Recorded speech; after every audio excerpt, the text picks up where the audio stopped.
Morning. My name is Tim. I'm the board member and CEO of the largest leadership institute in Europe. I have 3 decades of experience in procurement as a buyer, as a commodity manager, and as a chief procurement officer. And today I want to talk with you about the transformation of procurement through AI. And please let me start with my wake-up slide. I always called it wake-up slide because most of the research indicate that procurement is one of the most hated entities in organization. The matrix of hate. Who agrees? Hands up. Yeah, I see quite a lot of hands up there. And does anyone know what the reasons are for this? Is there a reason? So I need the microphone, please. Where is the microphone?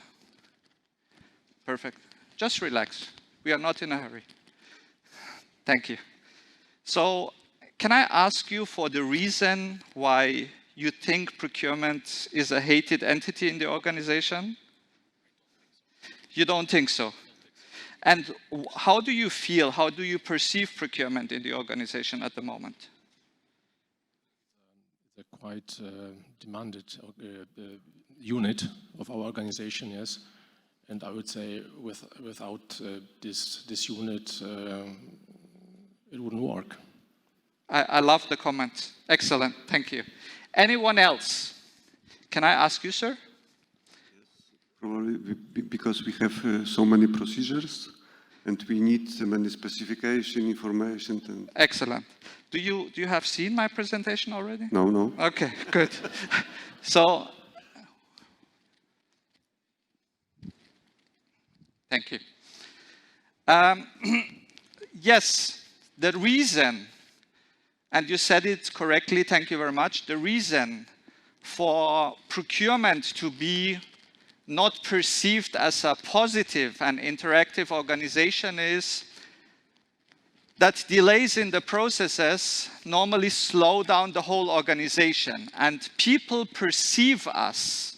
That means I have been in that role so many times. People perceive us as bottleneck. That means they don't see us as a value bringer to the organization. They really see us as bottleneck.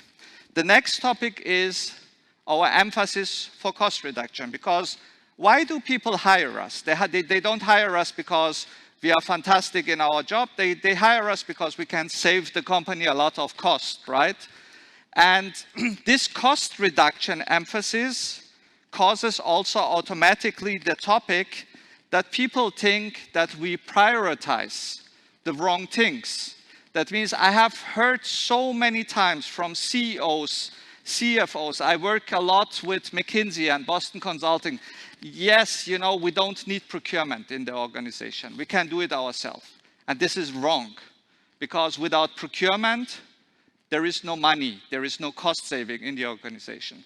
And a lot of organizations don't understand that. The third topic is the complex procurement procedures can be frustrating for the people. That means if you look at that one, people think we are having fun, right? We are having fun doing the paperwork, we are having fun doing the bureaucracy, but they are wrong. If we want to be consistent and compliant, this is part of the job.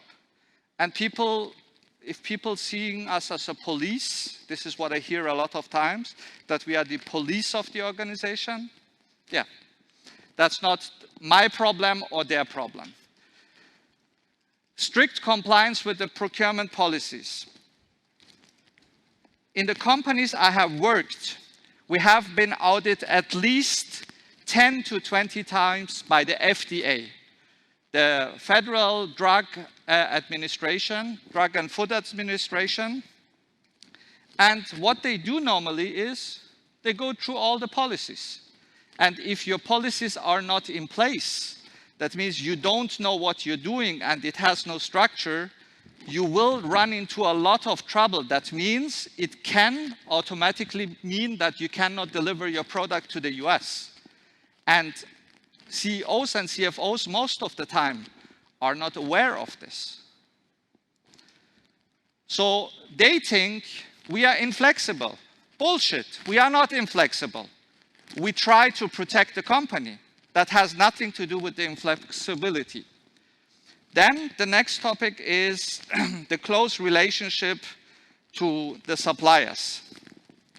In the past, I have learned if you want to do procurement well, you have to have win-win. That means you have to be very close with your suppliers. And if you want to be very close, you have to have a very good relationship. And if people see that then as a topic that with the close relationship we are making the wrong choice, then I always have to say you're wrong, because the win-win and the relationship topic is key for procurement. Poor communication between procurement and other departments. And this is very, very common. When I go through organization and consult companies and talk to them, this poor communication is the main topic. It's a little bit like a relationship, like a marriage. The husband does not talk to the wife, and then they are wondering why they're having problems. So because of this topic, the organization is perceiving us as people who are not listening to their needs. And I agree with that, but it's also our job to correct that. The immediate cost saving is also something that I'm hearing every day. That means people are saying, guys, you're concentrating on cost savings that are effective immediately. What about the long-term perspective? That means they lack. That means they think we are lacking of the long-term perspective, and sometimes they are right, but in most of the cases they are wrong, because in some cases you have to get the immediate savings to the organization. Lack of visibility into the sourcing decision is another topic that will cause the employees then thinking that we are acting in secrecy. That means procurement is doing something that we cannot, or we don't know, we cannot control. And that's also something that I do not agree with, but it's happening all the time. Another topic is the poor management of the suppliers. When you remember 3-4 years back, we had this trend of relationship management with the suppliers. Why did we do that? Because of this. Because suppliers are our key. If we are not working close with them, we are perceived, and this is again the feeling that the organization is having, that they blame us if something goes wrong with the supplier. Oh, your relationship was not good enough with the supplier. On the one hand, they are criticizing us that we are having too close relationship with the supplier, and on the other hand, it's not good enough. Then the reluctance to try new technologies. This is something I'm also seeing in a lot of big procurement organizations. They have the procedures, they have the policies, and then the R&D organization is coming around and asking for a change. And the answer is no, we cannot do that. Because they are reluctant to do the innovation, because the innovation will cause them problems, additional work, walking the extra mile. So the people see us as a barrier. That means they are not seeing us as a valuable organization, they are seeing us as a barrier. Another topic is, if we talk with the suppliers, we only concentrate on cost. We are not concentrating on innovation, on cooperation. So what happens? The organization thinks we are not seeing the big picture. Yeah, so these are few things that you should know that I'm seeing on a daily basis. Insufficient knowledge. That means I'm sure all of you know your products, you know your services. But I'm seeing every day organizations where the procurement department has no clue what they are producing. That means they cannot take the part. So when I'm working for a company that is producing cars, at least I want to drive the car to understand what I'm purchasing. Yeah? But I'm seeing that a lot. That means employees question the competence of procurement stuff. That they say, are you really understanding our business? Are you understanding the value of our organization? In 80% of the cases, yes. 20% no. You need?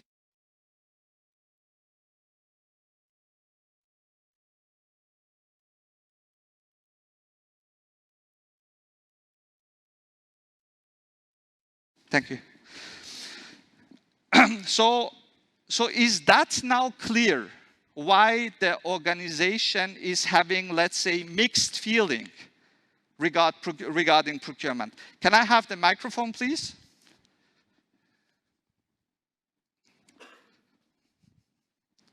Thank you. So, one of my dearest friends. So, what do you think?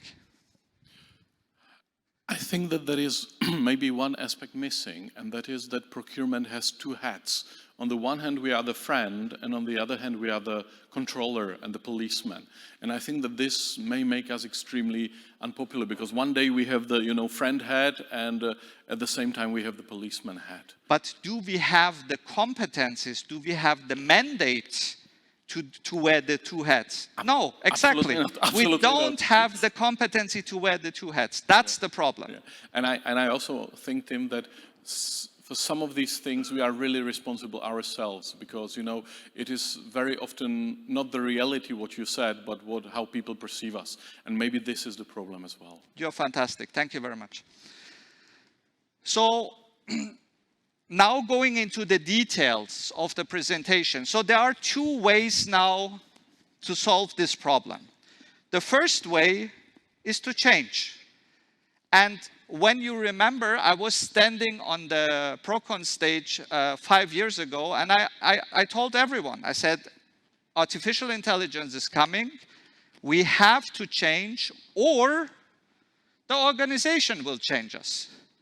And the funny thing is, going through I'm living in Germany, going through the industry of all the different businesses and looking on procurement, 82.5% of the businesses are already starting changing procurement processes with AI. That means your job will be gone if you're not willing to change. This is a promise. This is nothing that I'm just telling you to be aware. This is a promise. This is what I'm seeing on a daily basis. That means if we are not changing, the organization changed us. And procurement, and this is the funny part, the procurement organization has tried to reinvent themselves a lot of times. And I will need the microphone again, please. So what is behind, thank you, what is behind strategic procurement? Anyone? Strategic procurement? Any ideas? Here, Diana. Thank you for helping out. So what is behind? Thinking one step ahead. Say it again. Thinking one step ahead. Excellent. Seeing big picture. Why did we are procurement people, right? Why did we do this? Why did we introduce that? To protect our company and to protect our supply chain. Excellent. And because we saw we are having too much operations, and we wanted to have something new so the procurement organization can shine again. Yes, right? exactly. So strategic procurement. Okay, thank you. Next one. Supplier relationship management. Anyone? So you helped me already once. Can you help me second time? This time, okay. So here. No? No one willing to help? Anyone? Andre, come on.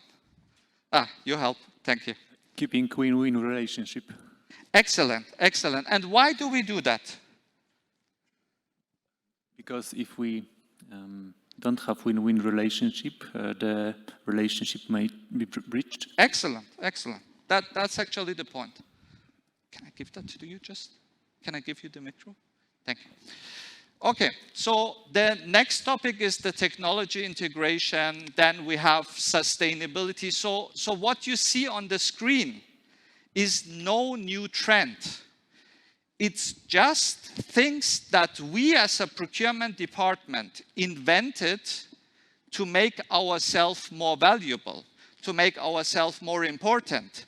That means at the end of the day, if we would not have done this, global sourcing, risk management, strategic cost management, that means total cost of ownership, category management. If we have not done that, procurement would already be dead 20 years ago, right? So we invented new topics to make procurement valuable.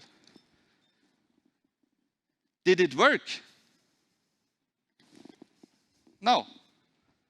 No. No, it did not work. People are still perceiving, and this is, as I said, the research, people are perceiving procurement still as pain in the neck. In every organization I have been in. And what are the reasons? So I will give you a few reasons, what the reasons are. So resistance to change is one thing. Historical negative perception of procurement. That means when I started in one of the companies I worked in, when I started there, people said, oh, Mr. Tabrizi, be careful. The last procurement CPO was an asshole, so be sure that people will think you're an asshole too. So this is what we experience as a procurement. And then the leadership buy-in. That means if I talk to the management of the Procon, to you two guys, it's always the same. The leadership is missing. That means we don't have the buy-in from the leadership. That means the CFO is our boss, but when it gets into the dirty work, the CFO is not our friend anymore. And we are seeing that a lot of times. The complexity of implementation is another topic that we are seeing in many, many organizations. That means to implement all of these things, it will cost time and cost. And people are not willing to take that. And what is our fault, and you mentioned it, with the two hats, the lack of strategy will not give the organization the possibility to understand why we are wearing two hats. Ineffective communication, insufficient skill set. So we don't need an evolution in procurement. That means we don't need a new commodity management, category management. We don't need that. What we really need is a revolution. And there, artificial intelligence comes into play. And when I talk to the procurement people, people say, artificial intelligence is my enemy. Completely wrong. Artificial intelligence will be your best friend in the future. Because if you manage this correctly, and I will make sure that you will manage it correctly. I have a white paper for you with me. And I have a checklist for you with me that you can use to bring your organization to the next level. So what we have to do is we have to automate the routine tasks. So I call them the stupid tasks, right? So we have to automate them. That means purchase order processing. Okay, 30 years ago, that was a topic. Now it's not a topic anymore. We have to invent into our organization predictive analytics. So is anyone in the room knowing what predictive analytics is? Yes, go ahead. Microphone, please. So in my understanding, predictive analytics is something which allows us from past trends to make future trends, extrapolate. Excellent. Let me help you with the slide. Yeah, was I right? Perfect. Perfect. So what I have to make sure that we understand the future demand of the organization, and we as a procurement organization, we are not good at that because we are lacking data. The databases are shit in, shit out, right? It's always the same topic. That means we are not good at that. But artificial intelligence can help us in this area. That means with the market trends and with the supplier performance. AI-driven cost reduction. So I warned you that I will ask you a question. So what do you think? AI-driven cost reduction. What could be behind that? The cost reduction. Yes? You know, I was staying here in this hotel last night, and I was given the report, the ESG report to be written. Yeah. And after I finished reading it, I went to take a shower, and it was the quickest shower I have ever taken. So it was the cost reduction of the hotel. You know, look what an idea. If you give the report, you know, to all of you, you will not take showers at all. Excellent. Can you take up the presentation? No. Thank you. Actually, identifying the cost savings opportunities is one of the things that the AI can do for you in the future. Then, supplier pricing analysis. That means I can tell you there are companies, I cannot tell you the names, but there are top companies that doing all the analysis of the pricings completely worldwide in 58 countries with artificial intelligence. 58 countries. That means they are getting the pricing like the stock market on a daily basis. And that's fantastic. Contract compliance is a good way to get rid of the stupid work, right? Because you have to check the contracts of the suppliers to make sure that everything is compliant. And then the demand patterns. So just put your hands up if you are unhappy with the planning department of supply chain. Yes, thank you. So the planning department, in my eyes, is a catastrophe at the moment. Yeah, so you're talking to these people and they should know their business. You're talking to them and they're saying, okay, tomorrow I need 20 pieces. Okay, you purchase from the supplier 20 pieces, and after the 20 pieces are there, they will tell you, no. Now I need 20 more, but tomorrow. So how can you react to this kind of, let's say, demand if you don't understand the patterns? And artificial intelligence is very, very good to do that. And the funny thing about that is, I'm working with one company that have improved their demand patterns by 92.6%. Yeah, that means they started with a very bad planning sheet, and after using that, it's really adequate, and they even charge the supply chain organization on that. That means if the planning is inaccurate, they will charge the supply chain organization for that. So it's working. AI-driven supplier relationships. Sounds great, doesn't work. Yeah, sounds great, doesn't work. For a very simple reason. To make that work, the supplier also have to spend a lot of money and time into AI. Does the supplier have the money? No. Do they spend this time in AI? No. Do they want to help you? Yes. Can they help you? No. So this is a topic that is at the moment not working. It is a buzzword. We call it bullshit bingo, right?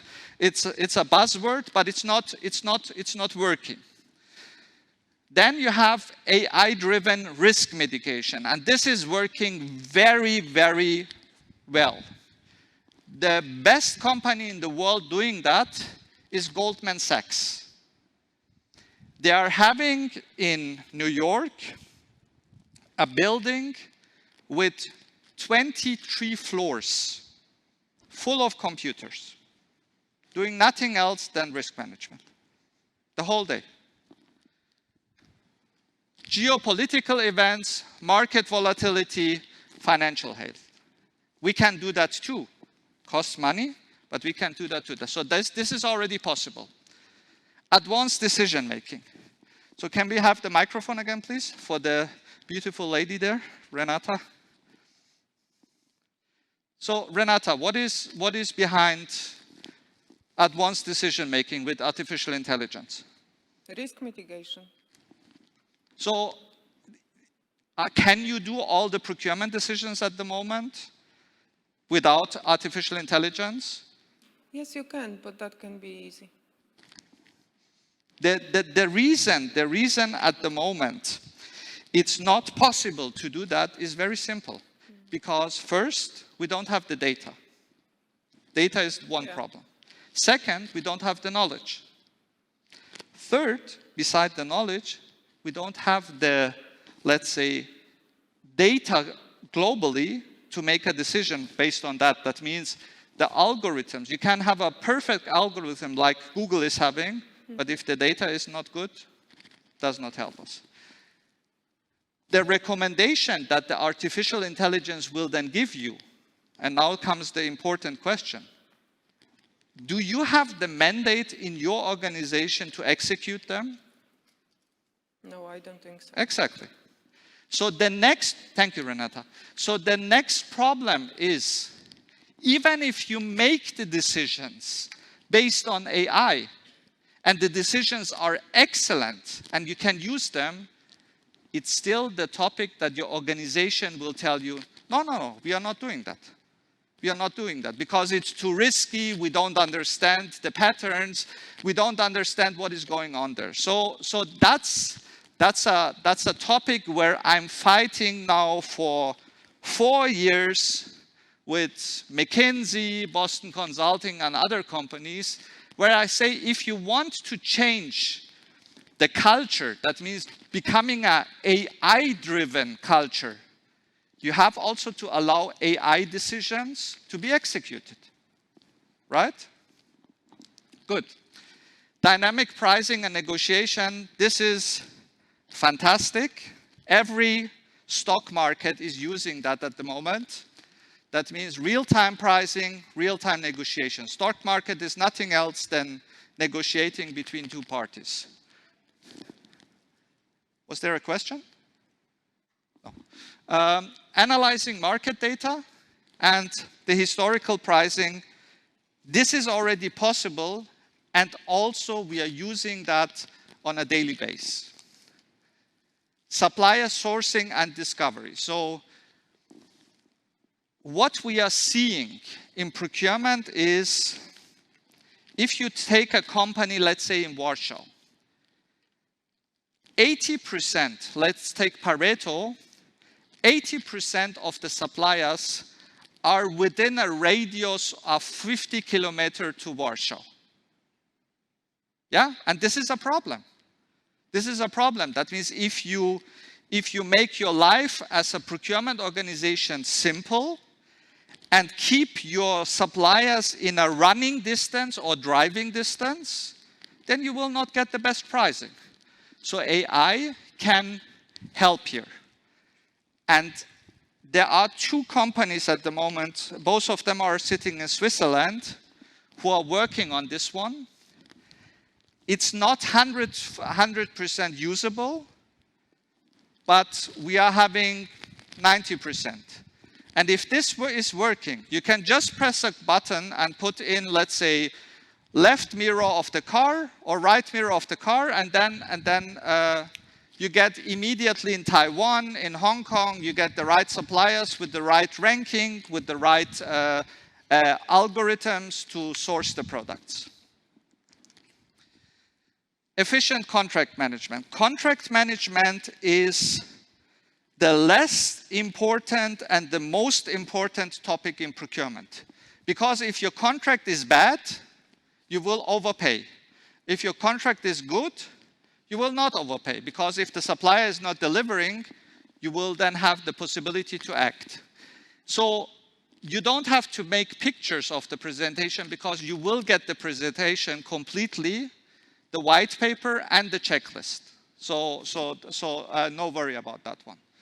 So this is very, very easy to solve because the text recognition was already in place 12 to 15 years ago.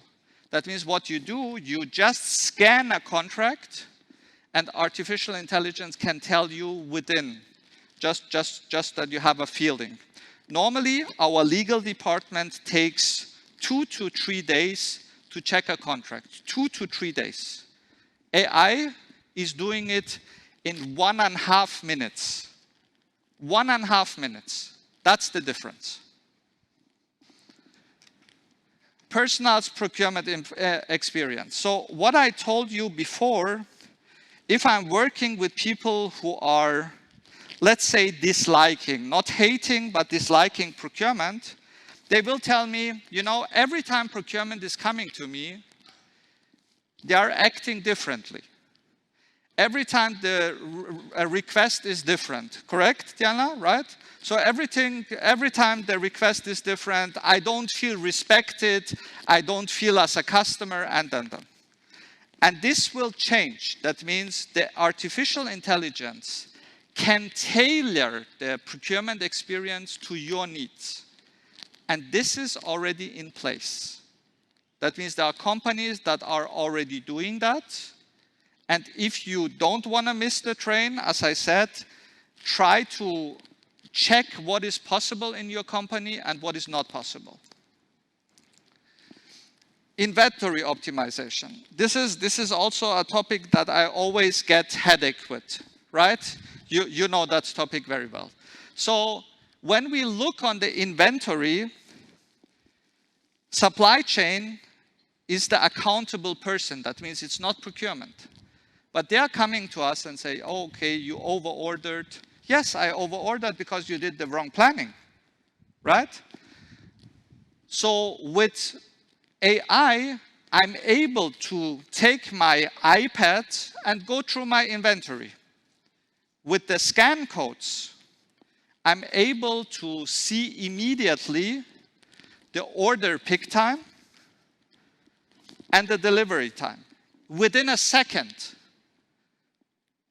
already existent. We can already use it. And the market intelligence, which I told you before with Goldman Sachs. That means we can get a lot of insights. We understand the supplier behavior. We understand the product availability and also the pricing trends. So does anyone, Diana, can I ask you regarding the fraud detection topic? Because do you had any issues? Did you have any issues in the past regarding fraud detection in your company? When I worked in shared service, it was really important issue for us to detect that we were paying all invoices. It was about 100,000 invoices for Mars units.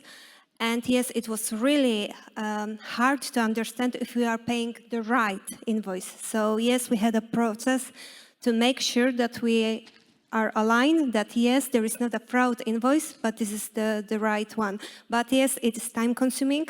Yeah. And AI for sure can help with that. There is a company 3 weeks ago in Germany, fraud topic, they lost 73 million euros. Just one mistake. Opening email or something like that, that was not the correct one. So AI can help you actually to, thank you, Diana. AI can help you to detect anomalies and potential frauds. That means I can give you another example. We had a supplier in China, and we were working with the supplier for 15 years. And one day we called them, no one on the phone, no reaction on the email. So what happened? The supplier closed the shop and disappeared. All of our parts were gone. Products for 1.5 years gone. All of our machines gone. Damage, 23 million. And we never have been able to find the supplier again. Good. I think, thank you very much for helping me. So the environmental and social responsibility is also something that you should be very much aware of. This is not sexy, right? This is not a topic that is very relevant at the moment. It will become more relevant. Yeah, you will hear it, I think, tomorrow a little bit from you. It will become more relevant in the future, but this is nothing where I would say I would touch that at the moment. But what is important is the compliance and the policies. That means to save yourself a lot of time, you should, and the difference here is, if we do that manually, compared to AI-driven, we can save 80 to 90% of time. 80 to 90%. So then you can think, where do you spend the time that you have won there to come forward with other topics? This is a very tricky topic. That means scale the procurement organization or operations efficiency. So when you look into procurement, you never can be sure when to upscale or downscale your organization because of the supply chain organization. That is a chaos. Because if supply chain is a chaos, you don't know if you fire 2 people tomorrow, if you need them by let's say, in 2 weeks. So this is where AI can help you to adapt the scalability and the changes in your organization. And of course, the continuous improvements, that means AI, if you have an algorithm that really works well, and I'm asked this question all the time, how many days do I need to write an algorithm for procurement? You don't have to do that. It's all there. It's all there. Everything what I presented, not everything, but everything I presented is already there. So you can make your algorithm to learn from the past and improve your processes. So how does the perfect setup look like? If you connect all things together, and this is the picture I always show. That means if you look on procurement AI, machine learning, big data, data mining, this is the perfect setup if you have a lot of money, the will to change. This is how the perfect picture could look like. So, can I ask you one small question? What do you think? What is already in place and what is at the moment still not available? What do you think? I think everything is already available. Can I help you with the next slide?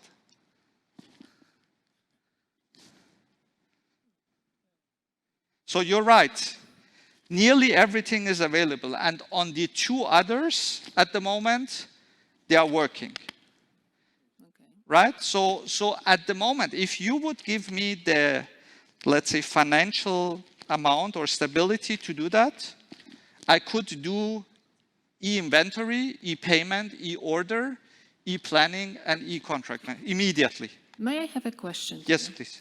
Because it's absolutely perfect presentation. My question is because you, on the beginning, you shape a little bit the situation, how the organization perceived us.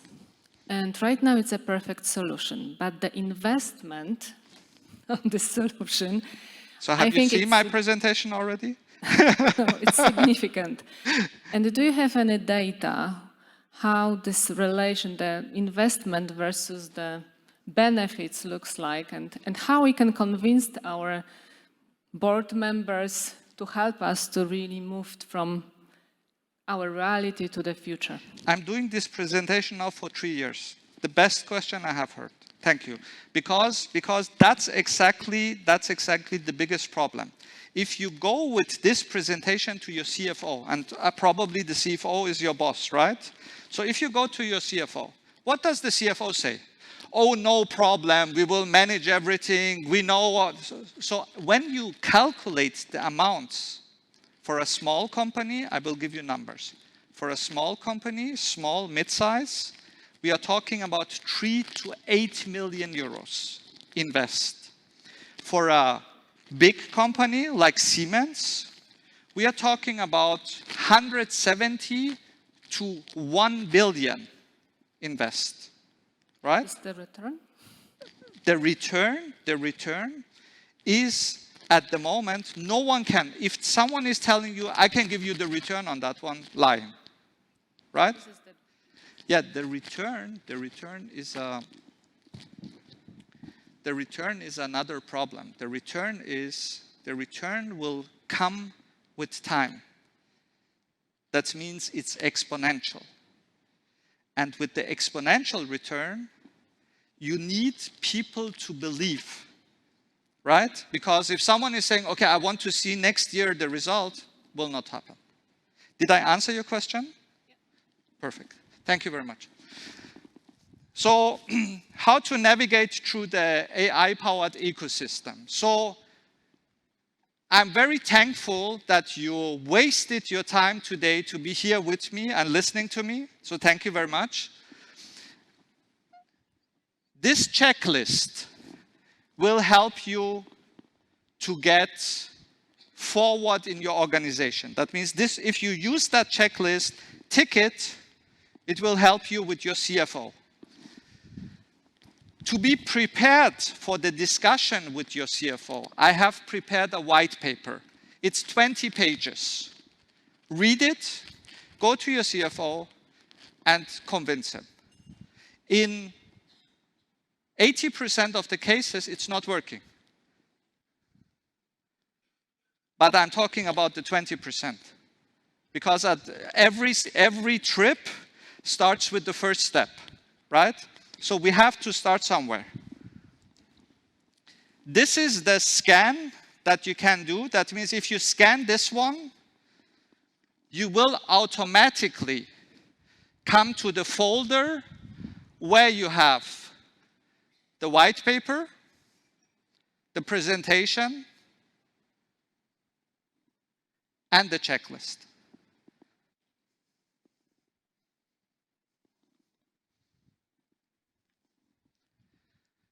Good.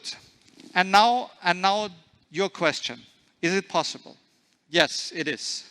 But the transformation would require substantial investments. That means the investments are so big that at the moment a lot of companies are afraid to do that.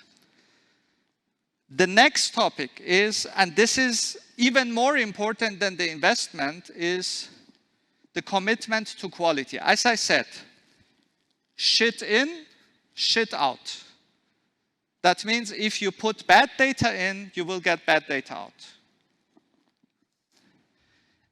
And the third one, and this is where I personally fight the most, is that the organizational culture has to change.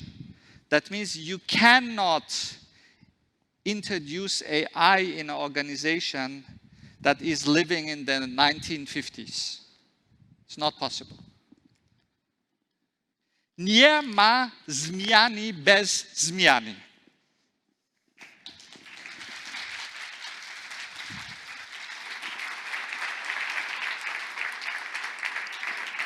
Thank you very much for that. I especially loved the shit in, shit out. Are you aware that in the word purchase, in the Polish word, we've got the word shit? No, I was not aware of Zakupy. Zakupy, okay. Okay. So zakupy in, zakupy Zakupy out. out. Okay. Exactly. So I thought you were prepared and you know the word. Anyway, here is the time, because we still have some time for the questions and answers, if you wish. But look what a group, how prepared we are. We are unlike politicians. We know the answers. Yes? Yes. So if you have the questions to Tim, our special guest, feel free to ask. Yes, Diana has got a question. If not, remember about the application and the possibility of asking the question in the application. Tim, from your perspective and your experience, the most important competencies or the mindset is obvious, but competences for the future procurement guy, woman, to be able to perceive people and to make us not be hated, but be loved somehow, to make a positive change in procurement. Thank you, Diana. That's a good question. So the first topic is change. That means you have to be willing to change. If you don't want to change, there is no change. There is this nice American saying, without change, there is no change. Right? So that's the first thing. The second topic is artificial intelligence is not easy. And it's not easy to convince your organization to use it. So, and I can tell that about my wife. If my wife wants to have something from me, she is very consistent. So be very consistent. Don't give up. Because at the end, your husband will say, you know what, okay, do it, right? So be very consistent. And the third topic is, and I have seen that we had, 4 weeks ago, we had a presentation for a DAX company, that means stock company in Germany. We prepared everything. Problem was we were not prepared. They asked us questions we could not answer. They asked us numbers we could not answer. So if you want to showcase your topic, be prepared for everything, because it's something new. People are trying, or people will try to find the hair in the soup. They will not tell you that the soup is good. They will look for the hair in the soup. And that's the problem. Yeah? Thank you, Diana. During my time as Chief Procurement Officer, I worked with Renata. Can you please stand up? Renata is one of my most respected people I worked with in Poland. So she's sitting in Poznan, right? And it was so difficult to convince the people in Poznan, where we're having our hub, to use all these technologies. But Renata was stubborn. Renata was consistent. And with her help, the organization was a full success. That means if you have questions regarding AI in Poland, procurement in Poland, this is the lady or the organization of Procon you should ask, because she is my translator and my biggest help here. Can we have the microphone? No, only short information. The most important is communication, open communication, discussion with people. Sometimes I was policeman, it's true. Can you say in Polish, please? Yes. Oh. Rzeczywiście zachowywałam się jak policjant i to nie jest fajne i wtedy nas ludzie nie lubią bardzo, ale ta konsekwencja i nawiązywanie relacji i budowanie tych relacji i wychodzenie z prośbą o pomoc, nawet wtedy, kiedy tej pomocy nie potrzebujecie tak naprawdę, ale budujecie przekonanie tej drugiej strony, że jest wam potrzebna do normalnego funkcjonowania w firmie. I szacunek, respekt. Trust and respect. Thank you, madam. Yes, please. I was trying to get around you with the questions, but Maybe your thoughts on one thing. I think that especially the last slides might make some people really afraid of AI. But actually, I think that if we take the portfolio approach, maybe not every company needs everything. So, you may choose that one or two technologies are really relevant for you. And the second issue... Can I answer to the first comment? If you go to the shower, you will get wet, right? You cannot put only the feet into the shower. It's not possible. That means if you start with AI, either do it completely or don't do it at all.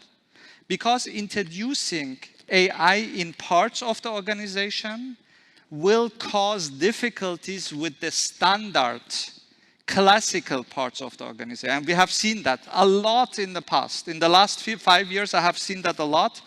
So people who are doing classic procurement will start to torpedo you, bombard you every day. No, AI is not working. It's a stupid idea. Why did we introduce that?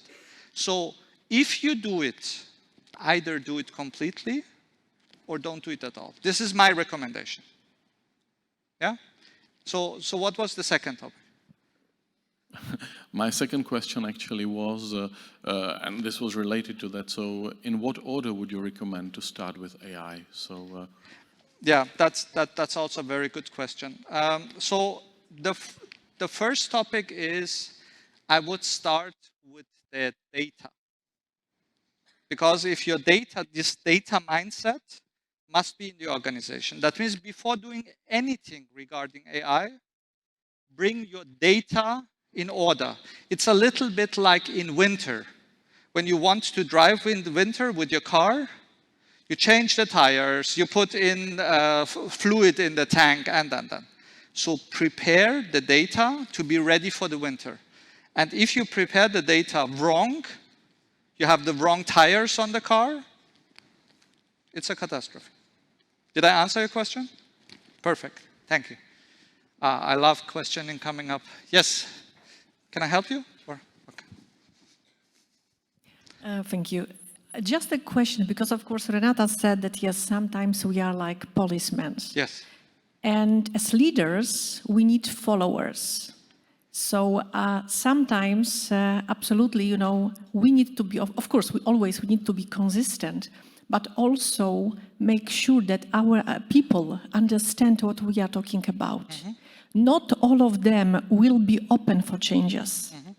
Even if we will train them, if we will explain, they will always say, no, I have my Excel and it works. Why we should change it? So this is also my advice, I think, here. Sometimes you need to talk, repeat, but maybe also change resources. Maybe they will say, sorry, I will not follow you. Good. Okay, maybe your place is somewhere else. We can talk about that. But then, find people that we will support you in implementing the changes. Yes. I think the first thing is giving your employees the chance to change. But if you see that someone is not willing to change, because this will come. This will come, as I said. In Europe, most of the companies are already working on that. It will come. If you are not ready, then you will be lost. It's about the maturity of the organization, and your people can stop you in transformation. Perfect. So change it. Thank you very much for the comment. Very helpful. Any other questions? Thank you. So I thank you for listening and have a wonderful day. Thank you.